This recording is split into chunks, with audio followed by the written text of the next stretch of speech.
Trichy October 18, 2025 Dinathanthi தலைப்புச் செய்திகள். விஜய் பிரச்சார கூட்டத்தில் 41 பேர் பலியான வழக்கு, 1316 பக்க ஆவணங்கள் ஒப்படைப்பு. கரூரில் சிபிஐ விசாரணை தொடங்கியது. கண்காணிப்பு குழுவும் விரைவில் வர வாய்ப்பு. கரூர் கூட்ட நெரிசல் சம்பவம் தொடர்பாக விசாரணை நடத்த வந்துள்ள சிபிஐ அதிகாரிகளை படத்தில் காணலாம். ஆலந்தூர் தீபாவளி பண்டிகை விமான டிக்கெட் கட்டணம் பல மடங்கு அதிகரிப்பு. சென்னையில் இருந்து மதுரை, தூத்துக்குடி, கோவை ரூபாய் 17,000, திருச்சி ரூபாய் 15,000. சென்னை தீபாவளி பண்டிகை தமிழகம் முழுவதும் 9,207 பட்டாசு கடைகளுக்கு அனுமதி. தீ அணைப்புத்துறை தகவல். கரூரில் சிபிஐ விசாரணை. எரிந்து கிடந்த காகிதங்கள் பென் டிரைவால் பரபரப்பு. காகிதங்கள் மற்றும் பென் டிரைவ் வட்டமிடப்பட்டுள்ளது. எரிந்த நிலையில் கிடந்ததை படத்தில் காணலாம்.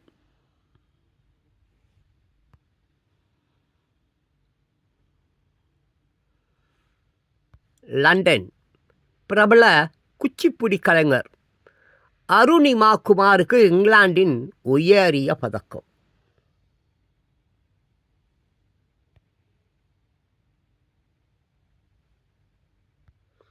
சென்னை பண்டிகை காலங்களில் சென்னை கோட்டம் முழுவதும் 176 சிறப்பு ரயில்கள் இயக்கம்.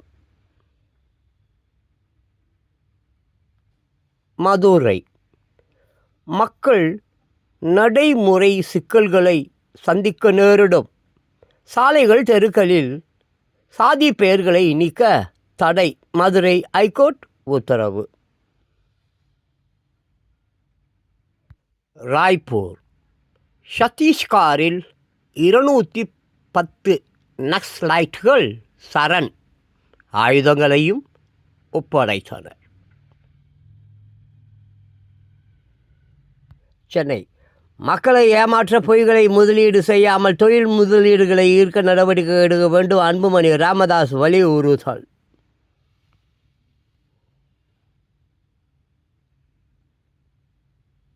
ரஷ்ய அதிபர் புதினின் மறுபக்கம். 73 வயதிலும் கம்பீரமான தோற்றம். வலது கையை அசைக்காமல் நேராக வைத்துக்கொண்டு இடது கையை மட்டும் முன்னும் பின்னும் வீசியபடி வேகமாக நடக்கும் சுறுசுறுப்பு. சண்டையை தவிர்க்க முடியாது என்றால் முதல் அடி நம் அடியாக இருக்க வேண்டும் என்ற கொள்கையை கொண்ட புதின் எதிரிகளுக்கு சின்ன சொப்பனமாக விளங்குகிறார். என்ன மனநிலையில் இருக்கிறார் என்று கணிக்க முடியாதபடி உணர்ச்சிகளை வெளிப்படுத்தாத முகபாவம். இப்படிப்பட்ட அம்சங்களை கொண்ட ஒரு தலைவர் யார் என்று கேட்டால் அது ரஷ்ய அதிபர் புதினை தவிர வேறு யாராக இருக்க முடியும்? உளவாளியாக இருந்து நாட்டின் அதிபரானவர் என்பதால் புதினின் மறுபக்கம் மர்மங்கள் நிறைந்தது. உலக வர்த்தக சந்தையில் இப்போது ஜனாதிபதி ட்ரம்புக்கு சவாலாக இருக்கிறார் புதின். அவரை தனிமைப்படுத்த ட்ரம்ப் எவ்வளவோ முயற்சி செய்து வருகிறார். அதையெல்லாம் எந்த சலனமும் இன்றி கடந்து செல்கிறார். சர்வதேச அளவிலான அதிகாரத்திலும் செல்வாக்கிலும் அமெரிக்க ஜனாதிபதி பதவிக்கு எந்த வகையிலும் குறைவில்லாததுதான் ரஷ்ய அதிபர் பதவியும். அந்த பொறுப்பில் இருந்த போரிஸ் எல்ட்சின் 1999 பதவி விலகியதை தொடர்ந்து புதிய அதிபரான விளாடிமிர் புதின் அதன் பிறகு 4 முறை அதிபர் தேர்தலில் வெற்றி பெற்று கடந்த கால் நூற்றாண்டாக ரஷ்யாவின் அசைக்க முடியாத தலைவராக இருந்து வருகிறார். இடையில் ஒரு முறை பிரதமர் பதவியும் வகித்து உள்ளார். ஒரு காலத்தில் பெரிய அமெரிக்காவுக்கு சரிசமமான போட்டியாளராக விளங்கிய சோவியத் யூனியன் எனப்படும் ரஷ்யா 1990க்கு பிறகு பெரும் சவால்களை சந்திக்க நேர்ந்தது. தவறான அரசியல் கொள்கை, பொருளாதார வீழ்ச்சி போன்றவற்றின் காரணமாக உக்ரைன், அஜர்பைஜான், தகிகிஸ்தான், ஜார்ஜியா போன்ற சில பிராந்தியங்கள் பிரிந்து தனி நாடு ஆயின. இதனால் பொருளாதார மற்றும் இராணுவ ரீதியான சற்று நிலை குறைந்து போன ரஷ்யாவை மீண்டும் தூக்கி நிறுத்தி அதன் பெருமையை மீட்டெடுத்தார் புதின் என்றால் அது மிகையல்ல. அவரது ஆட்சியில் பணவீக்கம் குறைந்து தனிநபர் வருமானம் அதிகரித்ததோடு உள்நாட்டு உற்பத்தியும் அதிகரித்தது. கடன் சுமையையும் கட்டுக்குள் கொண்டு வந்தார். 20ஆம் நூற்றாண்டின் இறுதி பகுதி சோவியத் யூனியனுக்கு சோதனை மிகுந்ததாகவே அமைந்தது. 1991 அந்த நாடு உடைந்து சிதறியதால் அப்போது அதிபராக இருந்த கோர்பசேவ் நீக்கப்பட்டு புதிய அதிபராக போர்செல்சின் பதவி ஏற்றார். அந்த சமயத்தில் உணவு பரவல் ரஷ்ய அதிபர் புதினின் மறுபக்கம். 73 வயதிலும் கம்பீரமான தோற்றம், வலது கையை அசைக்காமல் நேராக வைத்துக்கொண்டு இடது கையை மட்டும் முன்னும் பின்னும் வீசியபடி வேகமாக நடக்கும் சுறுசுறுப்பு. புதிய அதிபராக போரிசெல்சின் பதவியேற்றார். அந்த சமயத்தில் உளவு பிரிவில் இருந்த புதினுக்கு அவருடன் உறவு சுமூகமாக அமையவில்லை. இதனால் கேஜிபி பணியை தூக்கி எறிந்துவிட்டு அரசியலில் குதித்தார். அதன் பிறகு அவருக்கு ஏறுமுகம்தான். பொதுவாக பாதுகாப்பு விசாரணை அமைப்புகள் போன்றவற்றில் உயர் பதவியில் இருப்பவர்கள் சற்று இறுக்கமாகவே இருப்பார்கள். பொதுவெளியில் அவர்கள் சிரிப்பதை பார்ப்பது கூட அரிது. உடல் மொழியிலும் எதையும் வெளிப்படுத்த மாட்டார்கள். இதனால் அவர்கள் என்ன நினைக்கிறார்கள் என்பதை கணிக்க முடியாது. இதற்கு புதினும் விதிவிலக்கு அல்ல. அரசியல் தலைவரான பின்பும் கூட அவருக்குள் இருக்கும் உளவாளி வெளியேறவில்லை. சக்தி வாய்ந்த தலைவர், இறுக்கமான மனிதர் என்றெல்லாம் சொல்லப்பட்ட போதிலும் உலக அரங்கில் புதின் தன்னை சாமானிய மனிதராக காட்டிக்கொள்ளவே விரும்புவார். பனிக்கட்டி குளியல் போடுவது, குதிரை சவாரி செய்வது, வேட்டைக்கு செல்வது, நீர் மூழ்கி கப்பலில் பயணிப்பது, போர் விமானத்தில் பறப்பது, ஆம்பலெட் போடுவது என்று அவ்வப்போது ஏதாவது செய்து பரபரப்பை ஏற்படுத்தி வந்தார். சண்டையை தவிர்க்க முடியாது என்றால் முதல் அடி நம்மடியாக இருக்க வேண்டும் என்ற கொள்கையை கொண்ட புதின் எதிரிகளுக்கு சிம்ம சொப்பனமாக விளங்கினார். இவரது அரசியல் எதிரிகளும் ரஷ்யாவுக்கு எதிராக செயல்பட்டதாக கருதப்படும் சிலரும் மர்மமான முறையில் உயிர் இழந்து உள்ளனர். ரஷ்யாவில் இருந்து வெளியேறி இங்கிலாந்து தலைநகர் லண்டனில் வசித்து வந்த கேஜிபியின் முன்னாள் உளவாளியான அலெக்சாண்டர் லிட்வினென்கோ என்பவர் ரஷ்ய அரசை கடுமையாக விமர்சித்து வந்தார். இந்த நிலையில் 2006ஆம் ஆண்டு அவர் பொலோனியம் 210 என்ற கொடிய விஷம் வைத்து கொடூரமாக கொல்லப்பட்டது பெரும் பரபரப்பை ஏற்படுத்தியதோடு அவரை தீர்த்து கட்ட புதின் தான் உத்தரவு இட்டார் என்ற தகவலும் வெளியானது. ஆனால் அதை ரஷ்யா மறுத்தது. இந்த சம்பவத்துக்கு அமெரிக்கா, இங்கிலாந்து உள்ளிட்ட பல்வேறு நாடுகள் கண்டனம் தெரிவித்த போதிலும் புதின் அதை கண்டுகொள்ளவே இல்லை. உயர் பாதுகாப்பு வலயத்தில் இருக்கும் புதினின் அந்தரங்க வாழ்க்கை பற்றி எந்த தகவலும் வெளியே கசிவது இல்லை. கொரோனா சமயத்தில் சுமார் 2 ஆண்டு காலம் வெளியே தலை காட்டதால் அவரை பற்றி பல வதந்திகள் பரவின. நரம்பு சம்பந்தப்பட்ட பார்க்கின்சன் மற்றும் மனநோயால் பாதிக்கப்பட்டு ரஷ்ய அதிபர் புதினின் மறுபக்கம். உயர் பாதுகாப்பு வலயத்தில் இருக்கும் புதினின் அந்தரங்க வாழ்க்கை பற்றிய எந்த தகவலும் வெளியே கசிவது இல்லை. கொரோனா சமயத்தில் சுமார் 2 ஆண்டு காலம் வெளியே தலை காட்டாததால் அவரை பற்றி பல வதந்திகள் பரவின. நரம்பு சம்பந்தப்பட்ட பார்க்கின்சன் மற்றும் மனநோயால் பாதிக்கப்பட்டு இருப்பதாகவும் தனி இடத்தில் அவர் சிகிச்சை பெற்று வருவதாகவும் வீடியோ காட்சிகளை மேற்கோள் காட்டி ஒரு பத்திரிகை செய்தி வெளியிட்டு இருந்தது. ஆனால் இந்த செய்தியை அதிபரின் கிரெம்ளின் மாளிகை திட்டவட்டமாக மறுத்தது. புதினின் உடல்நிலை குறித்து பிற நாடுகளுக்கு ஏதாவது தடயம் கிடைத்துவிடக்கூடாது என்பதில் ரஷ்ய அரசு மிகவும் எச்சரிக்கையாக இருந்தது. இதனால் புதின் வெளிநாடுகளுக்கு செல்லும்போது அவரது பாதுகாப்பு அதிகாரிகள் அவரது கழிவுகளை கூட அங்கு விட்டு வைக்காமல் சேகரித்து கொண்டு வந்து விடுவார்கள் என்று கூறப்படுகிறது. இதற்காக பாதுகாப்பு படையில் எப்போதோ ஒரு அதிகாரி சூட்கேஸுடன் அவருடன் செல்வார். உக்ரைன் போர் விவகாரம் குறித்து ட்ரம்புடன் பேச்சு நடத்துவதற்காக கடந்த ஆண்டு 15ஆம் தேதி அமெரிக்காவின் அலாஸ்காவுக்கு புதின் வந்தபோது அவருடன் ஒரு பாதுகாப்பு அதிகாரி சூட்கேஸுடன் சென்றது இதை உறுதிப்படுத்துவதாக அப்போது தகவல் வெளியானது. புதினை போலவே உருவம் கொண்ட 6 பேர் அவருடன் இருப்பதாகவும் புதினுக்கு பாதுகாப்பு அச்சுறுத்தல் இருப்பதால் சில இடங்களுக்கு அவருக்கு பதிலாக அந்த 6 பேரில் ஒருவர் செல்வதாகவும் ஒரு தகவல் உண்டு. 2023ஆம் ஆண்டு ஜனவரியில் நடைபெற்ற மாஸ்கோ பல்கலைக்கழக மாணவர் விழாவில் புதின் கலந்து கொண்டார். ஆனால் இங்கிலாந்தில் இருந்து வெளியாகும் ஒரு பத்திரிகையில் அது புதின் அல்ல என்றும் அவரை போன்ற தோற்றம் கொண்டவர்தான் கலந்து கொண்டார் என்றும் பரபரப்பான தகவல் வெளியானது. அந்த தகவலையும் ரஷ்ய அதிபர் மாளிகை உடனடியாக மறுத்தது. புதினுக்கு 15 நாடுகள் கௌரவ டாக்டர் பட்டம் உள்ளிட்ட பல உயரிய விருதுகளை வழங்கியுள்ளன. உக்ரைன் மீது ரஷ்யா போர் தொடுத்ததை தொடர்ந்து அதில் சில நாடுகள் அவருக்கு தாங்கள் வழங்கிய விருதுகளை திரும்ப பெறுவதாக அறிவித்தன. புதின் சர்வாதிகாரி அல்ல என்ற போதிலும் அவர் ஒற்றை அதிகார மையமாக விளங்கி எதிர்ப்பு குரல்களை ஒடுக்கி வருவதாக அவரது அரசியல் எதிரிகள் குற்றம் சாட்டுகிறார்கள். அவர் மீது ஊழல் மற்றும் சொத்து குவிப்பு புகார்கள் கூறப்பட்ட போதிலும் அவை நிரூபிக்கப்படவில்லை. ரஷ்ய அதிபர் புதினின் மறுபக்கம். புதின் சர்வாதிகாரி அல்ல என்ற போதிலும் அவர் ஒற்றை அதிகார மையமாக விளங்கி எதிர்ப்பு குரல்களை ஒடுக்கி வருவதாக அவரது அரசியல் எதிரிகள் குற்றம் சாட்டுகிறார்கள். அவர் மீது ஊழல் மற்றும் சொத்து குவிப்பு புகார்கள் கூறப்பட்ட போதிலும் அவை நிரூபிக்கப்படவில்லை. 1983ஆம் ஆண்டு யுட்மிலா அலெக்சாண்டர் ரோவ்னா என்ற பெண்ணை திருமணம் செய்து கொண்ட புதினுக்கு மெரியா புட்டினா, ஏகடரினா புட்டினா என்ற 2 மகள்களும் மற்றும் வேறு குழந்தைகளும் உள்ளனர். 2014ஆம் ஆண்டு புதினும் யுட்மிலாவும் விவாகரத்து செய்து கொண்டனர். இதற்கிடையே ஒலிம்பிக் ஜிம்னாஸ்டிக்ஸ்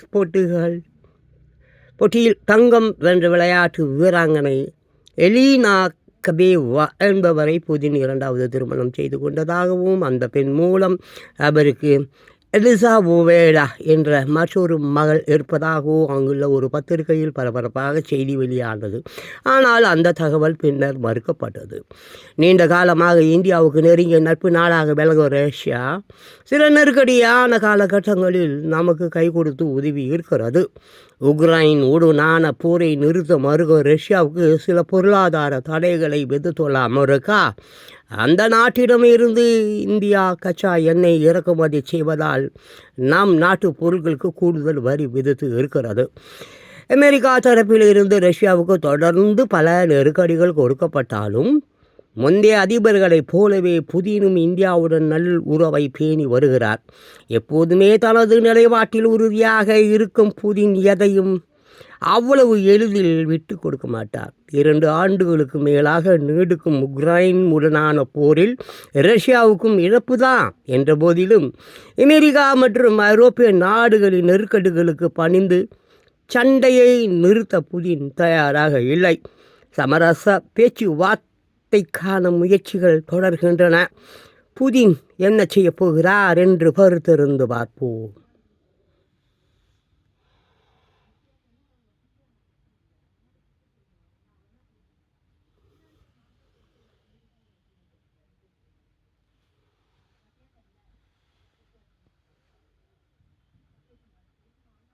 ரஷ்ய அதிபர் புதினின் மறுபக்கம்.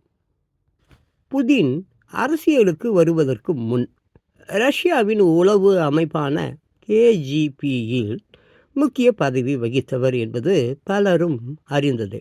1975 முதல் 15 ஆண்டு காலம் அங்குதான் இருந்தார். ஜெர்மனியில் சில ஆண்டுகள் இருந்ததால் ஜெர்மன் மொழி நன்றாக பேசுவார். புதினுக்கு நாய்கள் என்றால் மிகவும் பிடிக்கும். வெளிநாட்டு தலைவர்கள் பரிசாக கொடுத்த 5 நாய்கள் அவரிடம் உள்ளன.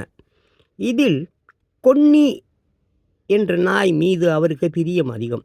ரஷ்யாவுக்கு வரும் வெளிநாட்டு தலைவர்களுடன் அவர் பேச்சுவார்த்தை நடத்தும் போது சில சமயங்களில் இந்த நாயும் அருகில் இருக்கும்.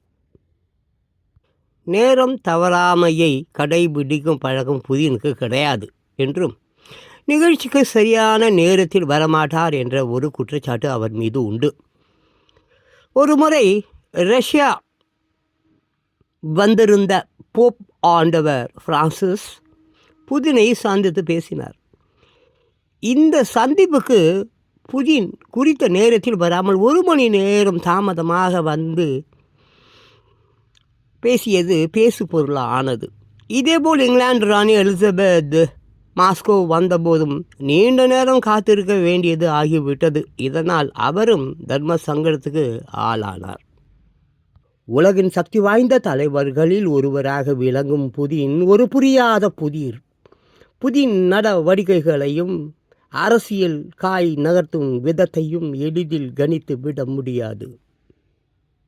புத்தி கூர்மை, சாதுரியமான பேச்சின் மூலம் யாரையும் எளிதில் கவர்ந்து விடும் திறன் படைத்த புதின் சட்டம் படித்தவர்.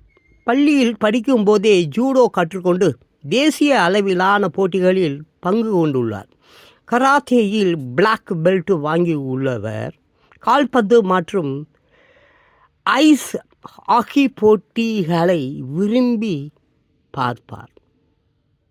ரஷ்ய அதிபர் புதினின் மறுபக்கம் 73 வயதிலும் கம்பீரமான தோற்றம். வலது கையை அசைக்காமல் நேராக வைத்து கொண்டு இடது கையை மட்டும் முன்னும் பின்னும் வீசியபடி வேகமாக நடக்கும் சுறுசுறுப்பு.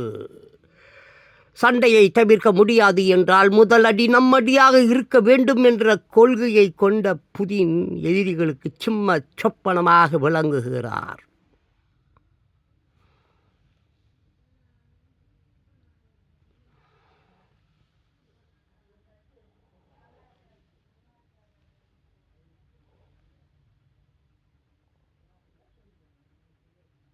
My dear beautiful peoples in the world, good morning.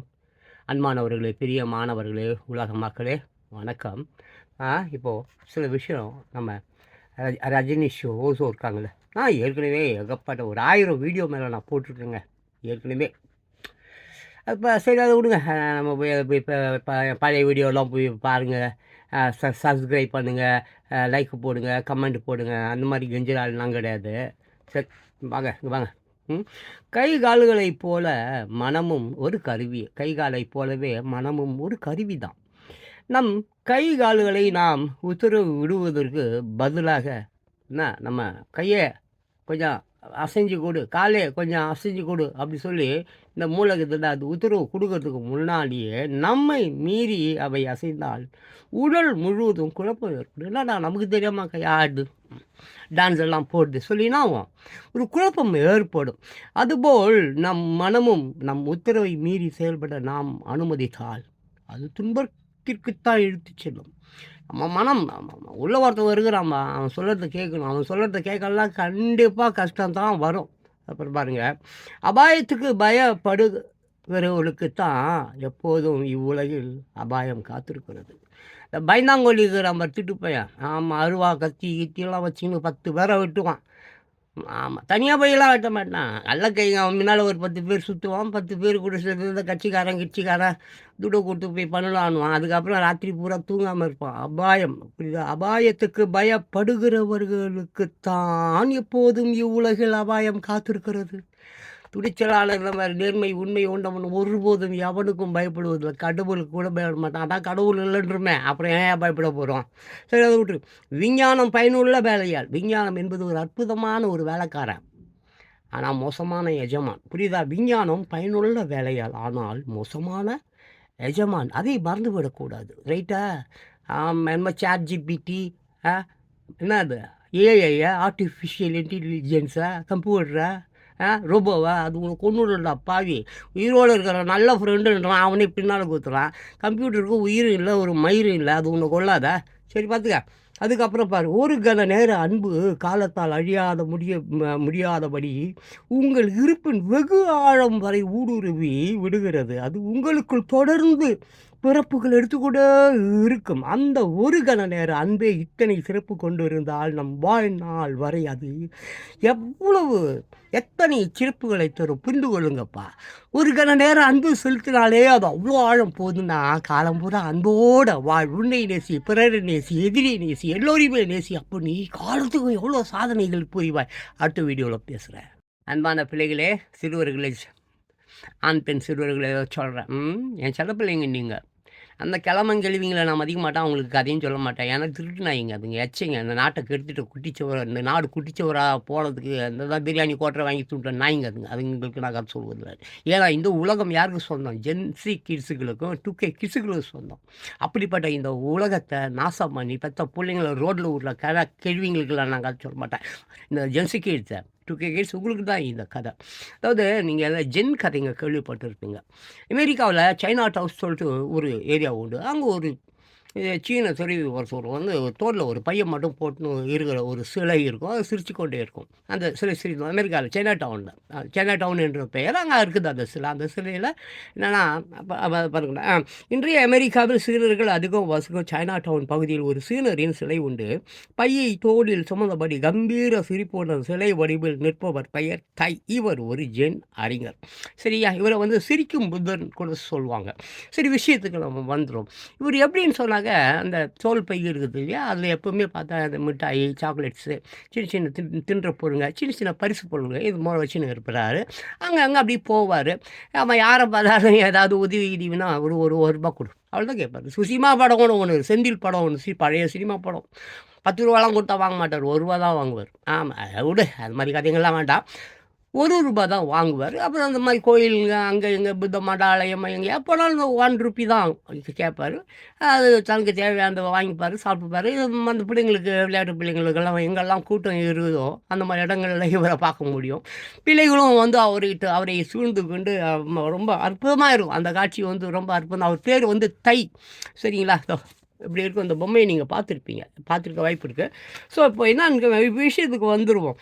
அப்போ ஜென் தத்துவங்களில் ஈடுபாடு கொண்டவர் யாரையேனும் கண்டால் அவர்களிடம் ஒரு காசு கொடு என்பார். புத்தர் கோவில் வாசலில் நின்று கோவிலுக்குள் சென்று வருபவரிடம் ஒரு காசு கொடு என்று கேட்பார். இவ்வளவுதான் இந்த மாதிரி விஷயம். அப்போ ஜென் ஆசிரியர் ஒருவர் 2 நாட்களாக இவரது போக்கை கவனித்து ஒருவர் வந்து ரொம்ப நாளாகவே யார் இவன் என்ன அந்த ஆள் அப்படின்னு சொல்லிட்டு ஆமாம், ஜென் அப்படின்னா என்ன, பொருள் என்ன அப்படின்னு சொல்லி கேட்குறாரு. உடனே அவர் தோல் மேலே இருக்கிற அந்த பை இருக்குதுல டமான்னு கீழே போட்டுடுறார். போட்ட உடனே இவர் பார்க்குறாரு, என்ன ஜென்னு என்றால் பொருள் என்ன அப்படின்னு திருப்பி கேட்குறாரு. அந்த பை கீழே தூக்கி போட்ட பார்த்தீங்களா, அந்த பை அதை தூக்கி போட்டுக்கின்னு மறுபடியும் அவர் தன் போக்கில் நடக்க ஆரம்பிக்கிறார். அதுதான் வெறும் பையப்ப, அதில் கொஞ்சம் பரிசு பொறுப்பு இருப்பா, ஜென்னின் பொருள் தான் மாட்டியிருப்பான், தூக்கி கீழே போட்டுருவான், மறுபடியும் தூக்கி மாட்டிப்பான், திருப்பியும் போவான், ஒரு காசு கொடு. இவ்வளோதாயா, இதுதாயா வாழ்க்கை, இதுதாயா ஜென்னு. காரு, பங்களோ, இங்களோ, திருட்டுத்தனம், அயோக்கியத்தனம், யாரும் சுனாமியில் சுற்றுருவா, பார்த்துக்க. சுனாமி வருதுப்பா, பார்த்துக்க. ஜென் பசங்களா, இது உலகம், இந்த உலகத்தை நீ தான்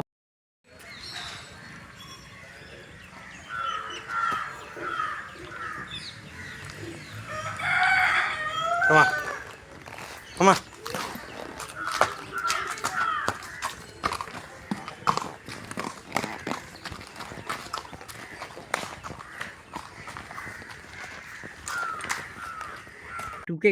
முன்னொரு காலத்துலலாம் பார்த்தீங்கன்னா தாத்தா பாட்டி கதை சொல்லி உங்களை தூங்க வைப்பாங்க.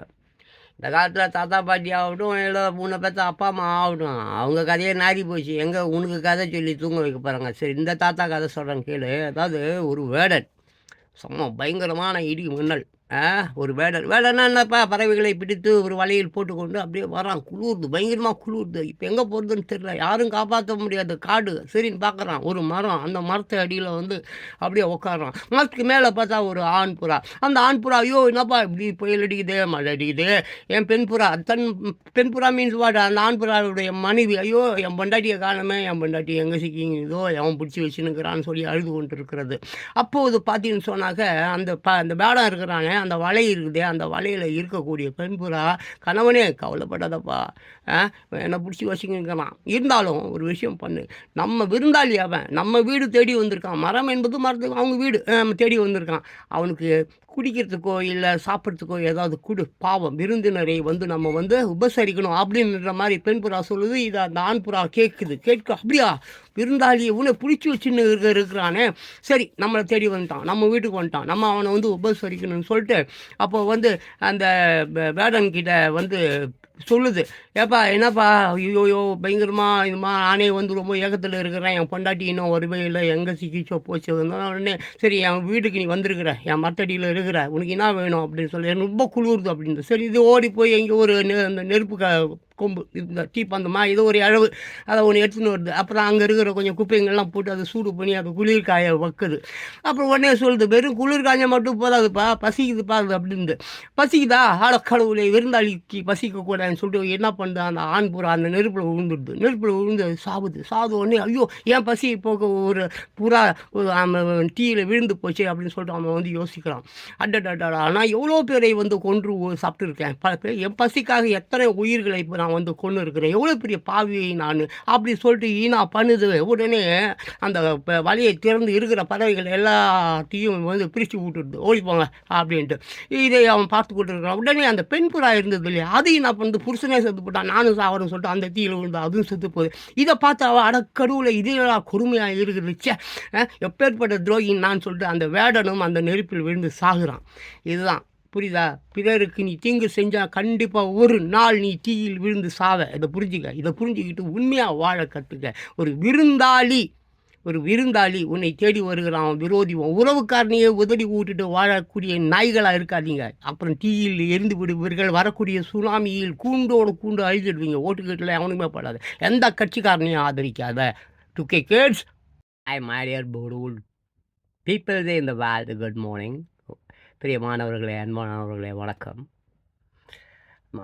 நான் இந்த உலகத்தில் அவனையுமே நம்ப மாட்டேன். கடவுள் மயிறு டாக்டர் அவன் பெரிய அப்பா டக்கர் உலகத்தில் எந்த மயிரானையும் நான் நம்புவதில்லை, எந்த மயிராலையும் நான் நம்புவதில்லை.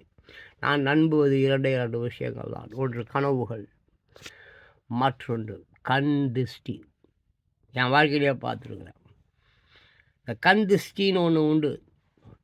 மட்டும் எப்படியா அப்படி 64 கலைகளில் சிறந்தவனாக இருக்கான் அந்த கண் திருஷ்டி.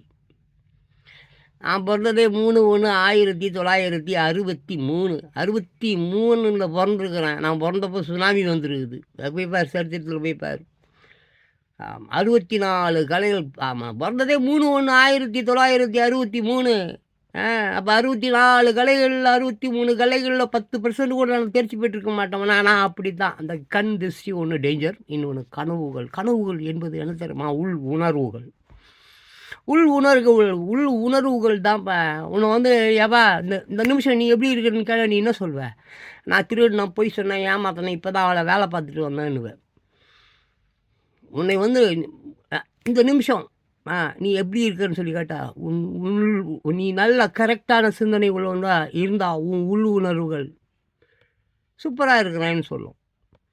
எப்படி இருக்கிறேன்னு சொல்லும்? சூப்பராக இருக்கிறேன்னு சொல்லும். உள் உணர்வுகள் தான் கனவுகள். சரி, சிங்கம், சிறுத்தை, புலி முதலிய கொடிய மிருகங்களின் தலை மாதிரியாக தனக்கும் தலை இருப்பதாக கனவு கொண்டால் ஜெயமாகுமா?